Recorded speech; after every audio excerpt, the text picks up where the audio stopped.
मैंने ये विचार नहीं किया कि मैं क्या चीज मांग रही हूं। आज ये कहीं कहने लगी, महाराज तुम बहुत बड़ी बड़ी बात कर रहे थे कि हम रघुवंशी हैं, प्राण दे देंगे लेकिन वचन नहीं जाने देंगे, और अब ऐसी बातें कर रहे हो।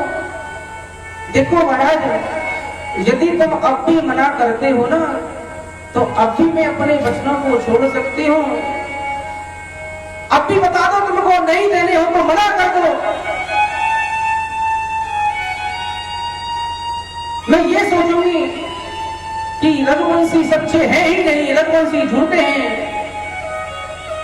और हाँ, जो बात है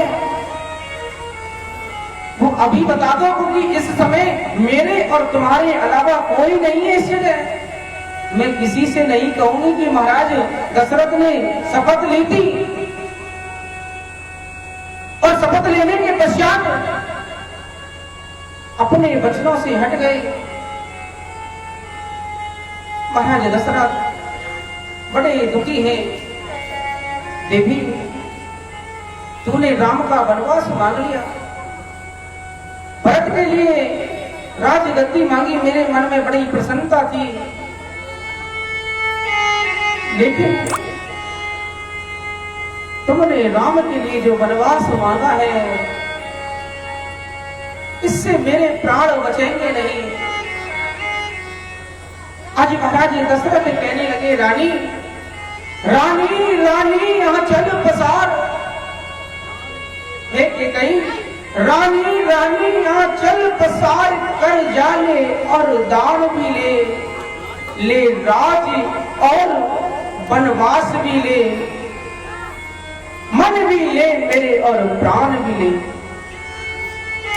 ऐसे कहते कहते महाराज दशरथ अचेत अवस्था में गिर पड़े हैं। प्रातः काल अयोध्यावासी दरवाजे पर आ गए कि महाराज आज जगह कैसे नहीं है। गुरु वशिष्ठ ने राम जी के पास खबर भेजी कि पिताजी महाराज दशरथ कैसे नहीं जगे हैं, क्या बात है। आज राम जी गए हैं। महाराज दशरथ के मुख से निकल रहा है, राम राम राम। ये जब राम नाम मुख से सुने हैं, बगल में कहीं बैठी हुई है। आज भगवान ने पूछा है, माँ पिताजी को क्या हो गया, पिताजी बोलते क्यों नहीं है। जग हो रहा है पिताजी, आप अचेत अवस्था में क्यों हो, आप बोलते क्यों नहीं हो। आज जब केकई से पूछा है, केकई ने बताया कि महाराज पर मेरे 2 वरदान थे, मैंने 2 वरदान मांग लिए हैं। पहले वरदान में मैंने अपने पुत्र भरत के लिए राजगद्दी मांगी है, और दूसरे वरदान में तुम्हारे लिए 14 वर्ष का वनवास मांगा है। जब सुना 14 वर्ष का वनवास, तो उस पिताजी की आज्ञा को शिरोधार्य में करके राम जी अपनी माता कौशल्या के पास गए हैं कि माँ मैं बन जा रहा हूं। आज कौशल्या ने सुना मेरा राम बन जा रहा है। अरे किसके कहने से तू बन जा रहा है। पिताजी ने माता केकई को वचन दिया है। अरे केकई कौन होती है, मैं तुझको कैसे बन जाने दूंगी। नहीं मां, जो पिता का वचन है उसको मैं डगने नहीं दूंगा। जो पिताजी ने वचन ले लिया है, इस पर मैं अड़े रहूंगा। जानकी जी को मालूम पड़ा। जानकी जी कहने लगी, स्वामी मैं भी तुम्हारे साथ बन को जाऊंगी, क्योंकि बिना तुम्हारे मैं कैसे जीवित रह पाऊंगी। राम जी ने समझाया, नहीं देवी,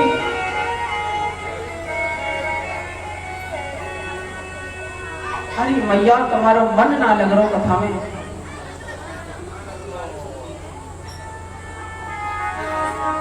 कितना मार्मिक प्रसंग चल रहा है, और जी बात बिल्कुल सही है। हमारे श्रीनगर पे ही ना ब्रज मंडल में लोग कथा के महत्व को जाने ही ना। जैसे हम गंगा जी जामे, यहाँ के गंगा जी जामे नावे के काजे, और जो गंगा जी के किनारे पर बस रहे वो मछली पकड़ के खामे वहां। सुबह शौच के लिए जाते, उसमें के शौच के लिए पानी ले जाते। तो अपने इस ब्रज की महिमा को गिराए नहीं, ब्रज की महिमा को बनाओ। बहुत दूर दूर के लोग हमारे ब्रज मंडल में आते हैं और अपने ब्रज मंडल को हम नीचे डुबोते जा रहे हैं। आज जैसे ही जानकी जी को मालूम पड़ा है, जानकी जी तैयार हुए, लक्ष्मण जी आए हैं। लक्ष्मण जी ने अपनी पत्नी उर्मिला से पूछा है कि मैं भाई के साथ वन को चला जाऊं। उर्मिला ने कह दिया, भाई की सेवा करना ये बड़े सौभाग्य की बात है। आज राम और लक्ष्मण और जानकी तीनों वन जाने को जैसे ही तैयार हुए हैं, राम जी ने कहा कि मैं अपने पिताजी से आज्ञा लेकर आता हूं। जैसे ही पिताजी के पास पहुंचे हैं, मंत्री सुमंत साथ में है। आज जैसे ही राम जी को देखा है, राम तू वन को जा रहा है, सुमंत को बुलाया है। अरे सुमंत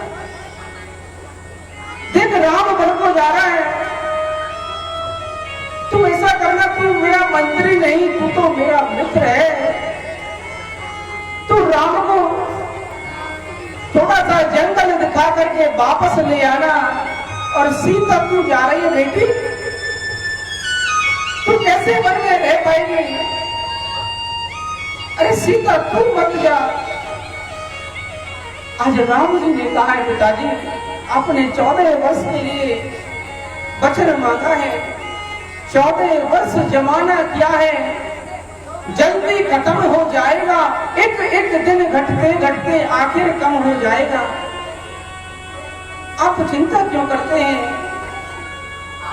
आज जैसे ही प्रणाम किया है महाराज दशरथ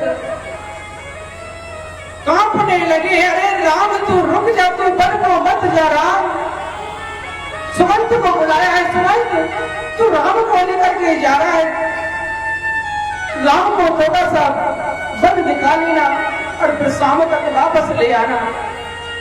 सभी अयोध्यावासी राम जी के साथ वन जाने को तैयार हो गए हैं महाराज। आज तमसा नदी के तट पर पहुंच गए हैं, रात्रि का विश्राम हुआ है। भगवान श्री राम ने अर्धरात्रि में सुमंत जी को जगाया है, जानकी जी लक्ष्मण जी को जगाया है और जगा करके सुमंत से कहा कि रथ को ऐसे चलाना कि रास्ता दिखे नहीं। आज राम जी अर्धरात्रि में ही रथ पर सवार होकर चले गए हैं। प्रातःकालीन वेला में अवध के वासी जागे, बड़ा कष्ट हुआ। निषाद राज गुरु श्रृंगवेरपुर पहुंच गए हैं भगवान श्री राम। आज निषाद राज ने बड़ा स्वागत सत्कार किया है राम जी का। आज भगवान आगे जाने को कह रहे हैं। मंत्री सुमंत जी को समझाया है, हे सुमंत जी अब आप आगे ना जाएं। साथ में निषाद राज घूरे गए हैं, गंगा मैया को पार किया है, हाथ जोड़कर केवट से विनती की है। केवट कहने लगा, प्रभु मांगी नाव न केवट आना। राम जी ने केवट से नाव मांगी है। केवट कह रहा है, प्रभु अरे मेरी छोटी सी है नाव, बोलो अरे मेरी छोटी नाव तेरे जादू भरी बात लागे मोदिरा, मैं कैसे देखा तुम्हें ना